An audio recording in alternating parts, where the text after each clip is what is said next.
All right, let's talk everything ultra endurance today. Had an athlete just race the one of the first big ultra endurance events of the year on the East Coast down in Sebring, Florida. It was the Sebring Bike Challenge, and it's all about building up for some people. It's all about building up for RAM Race Across America, which my athlete wants to do. It's one of his long term goals. For others, it's just a great 24 hours on the bike to see where your spring fitness is. So I want to jump down and break it all out, what he did, how he did, how many hours he did, how many miles that he did, strategies. But basically, we're talking all things ultra endurance today, a 24-hour bike ride. Let's jump into the data. So basically, 24 hours, he makes it 21 hours. He had a rate of perceived exertion, obviously, of 10. He made it 332 miles. The winner made it 479 miles, an astounding 479 miles. He had a TSS of 719 and an average watts of 160 and intensity score of 64. And he received fourth overall.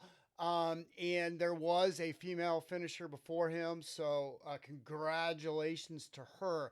Now, first, my athlete, he has some big goals. We're 3 months out from his A race, so this was a great test to see where he is. He works full time. In the base period, we had a booming base period. He is consistent as heck. He never misses a workout. It's one of his superpowers. He loves to be on the bike, but it is the winter, so we're only able to get into so much time. Again, we did have some nice 20-hour weeks for him planned out. But he nailed his base period. But we still need to get some big long rides. And so when this race came up in Sebring, let's go do it. Let's see what we got. Let's get some data. And so again, that's the basic data, and he got fourth overall down in Sebring. The how they had it was pretty cool. So you were just going to do this big loop. This I believe it was 38 miles, 36 miles. Do this big loop until you ran out of time, and then you were going to jump down when it got dark in the evening, and you were just going to go spin around this until sunrise. So basically, the overall people got 5 loops of this in, and then they went in and did this right there. This is what the elevation looked like. This is a very exaggerated elevation. This is about 40 feet at sea level, above sea level, and this is 100 feet. So that's only 60 feet. So it's a very flat course, but there is no protection from the wind. And so you see, he got his 5 laps in here, and then the rest is that little section in the beginning. And now, one of the things is that I know this athlete, and he is an extremely exuberant, strong dude on the bike. And so, even though we talked about it, even though we trained for it, even though we had his workouts, I had a sneaky suspicion that he was going to go out too hard. And so, I wanted to look at his power in relation to FTP. I really wanted to look at his time and zones to see what he did and to see where he was dropping his power. And so, this is a great chart. I've talked about this chart a lot before in the past. This is what's this blue line. So all this stuff down here is his power data. This is his FTP. So you can see that, up here, he is busting through that FTP a lot. For a 24-hour race, this is unsustainable. And all these bursts above his FTP are really shown with this blue line. And so basically the theory is that you have this aerobic engine, which fuels your threshold work, your FTP work, your work below the red line, the work below your FTP. And then when you start to go above your FTP, what happens is that you start to drain your battery. And so that blue line represents that when he's starting to access his battery. And so as we can see right here, he is jamming, he is just blowing through his battery in this first and this marks a 3-hour period. He is just blowing through his battery. And I'll have some comments on that. And even, at the race started at 7:10 in the morning and at 9 o'clock. And I didn't know if he could be able to see this. But yeah, I sent him a message right there. It says, "Don't go too hard," and that was at 9 o'clock. And he could tell that he was already going too hard. And so basically, this is what his power trend looks like. And so again, this yellow data represents his power, and you can see his trend line going from an average of 250 right down to here to an average of 120 right down to there.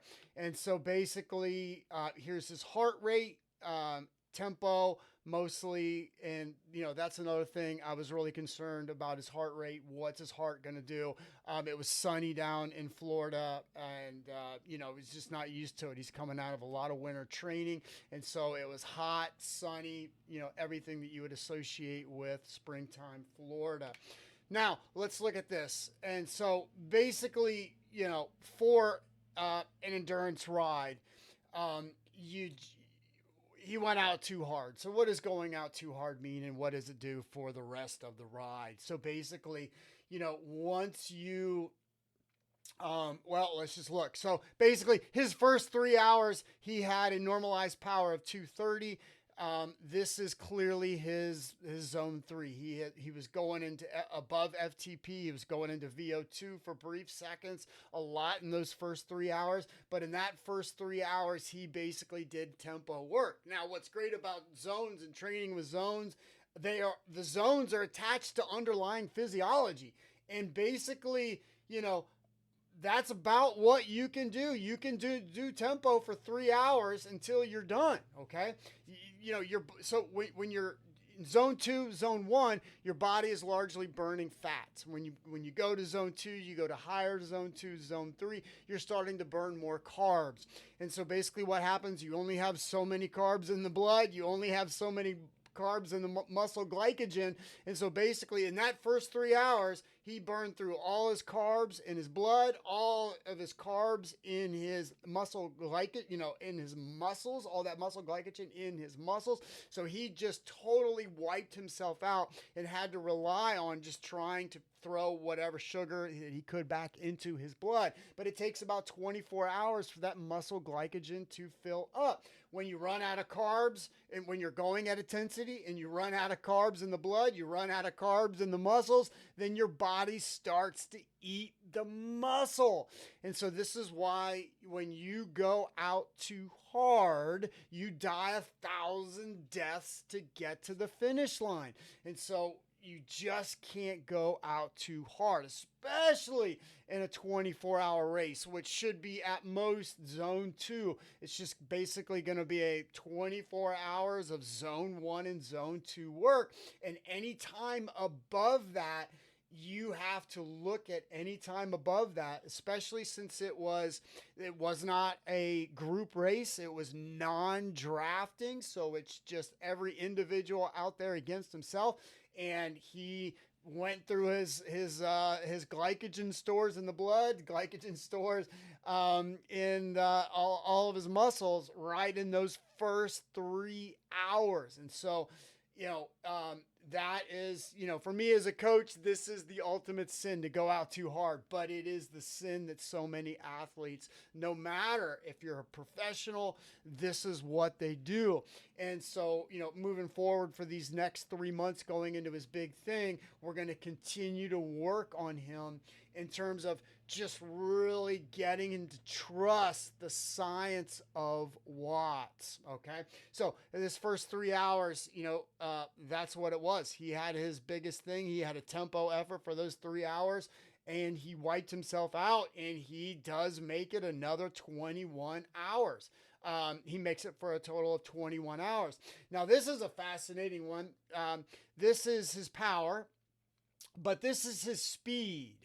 And I wanted to look at this section right here because this is fascinating. So he has low speed, low power, high speed, high power. So I wanted to break out this section right here to understand his thinking of pacing. And so you had a lot of winds. And so when you were going into the winds, you're going 8 miles an hour. But then when you had the tailwind, you're cruising along 25, 26, 27 miles an hour. So let's look at that little section right there. And so we break out this section right here, and we can see this whole section was about 28 miles, so it's a significant period of time. And so for this roughly 14 miles, he's going 150 watts at 8 miles an hour. We look at this. This is 170 watts and 23 miles an hour. And so basically for him to do this section, he could have gained time if he would have done 170 watts at 8 miles an hour and 150 watts at 23 miles an hour. So what does that mean? So basically it goes to the very physics of pacing, and that when you're flying along and you have a tailwind, to get an incremental increase in speed, you have to drop a lot more watts. But when you're going up a climb, when you're going into a headwind, you have a greater relationship between your watts in speed. So even you're going your 8 miles an hour, that was actually the time that he could have gotten his best time in that 28 mile segment. And remember, he had to do that 28 mile segment, that 38 miles, roughly 5 times. And so this little scenario played out 5 times, and he needed to reverse these numbers. He needed to bring 171 down here and 150 up here, and that's going to give him the fastest time over that 28 mile segment. So basically, my coach comments are pretty simple. For anyone knows me, I've done a lot of videos on pacing.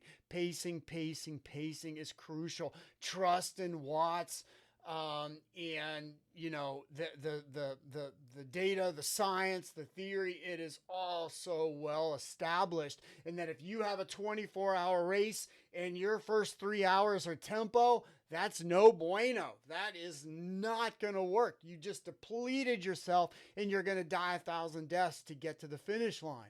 And it was, he's such a fighter. And he did get to 21 hours, and he just fell asleep. And so he was in his car, and he was getting ready to go back out, and then next thing you know, he wakes up.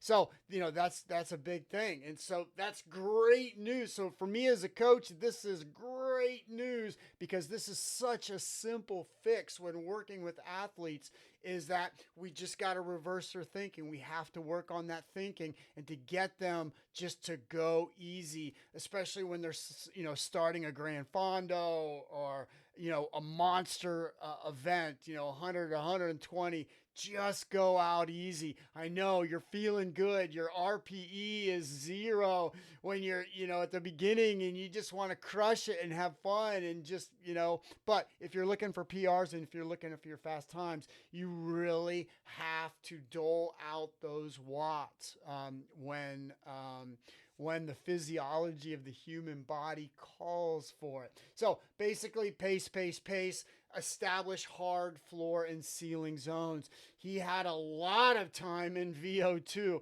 and this is all flat. So, and there's no one racing. There's no reason to go VO2 in this race. He had a lot of time, accumulated time at VO2. He had a lot of accumulated time at FTP, and he had over 3 hours of accumulated time in tempo. And we want to move all that tempo time, all that VO2 time, all that FTP time. We want to move all that to zone 2.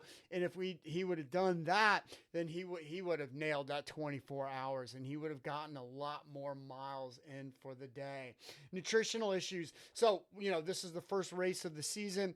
It came up kind of as a lark, and so we did not have a lot of time to train the gut, but training the gut is a very important thing when it comes to these 24-hour races. What to eat, training your gut to handle the massive amount of carbs that you're going to be throwing at it. All of these issues were very important. And, one of the best things was that, this is a big test scenario. all of his gear. He worked on some gear changes. We got him a new one of those solar Garmin things, and so one of the Garmin head units. So it, he did a 24-hour ride, and when he got done with that ride, it still had 50% charge left in it. So that's impressive. So that was a new move. He just did that like a week before, where he got the new head unit. You need some pretty powerful lights on there that's going to take you through the night, that have a great battery charge. And so all of his gear worked out perfect. No problems with chain, no problems with flats, nothing whatsoever. So this athlete is a tremendous athlete, and to me, it was a great test. And the fixes are so simple: ride within your watts, nail that zone pacing, establish a hard ceiling, which is a zone high, zone 2 watts, and your low ceiling is like, high zone 1 watts. I mean, your floor zone 1 watts, high zone 1 watts. So, you're just playing within that floor and that ceiling. You keep those watts right there, you're going to end stronger, and then, if you have a lot left over at the end, leave it all out there. Go ahead and do tempo for those last 2 hours, those last 3 hours, if you can do it, hours 20 through 24. But other than that, he did a great job, and we have a great 3-month training block, and I really look forward to rocking that out with him. So, hey, if you're interested in ultra endurance cycling, if you want a progressive plan that builds up over months, that gets you ready for these types of events, I'm here to talk to you. My information is below. Thanks, everybody.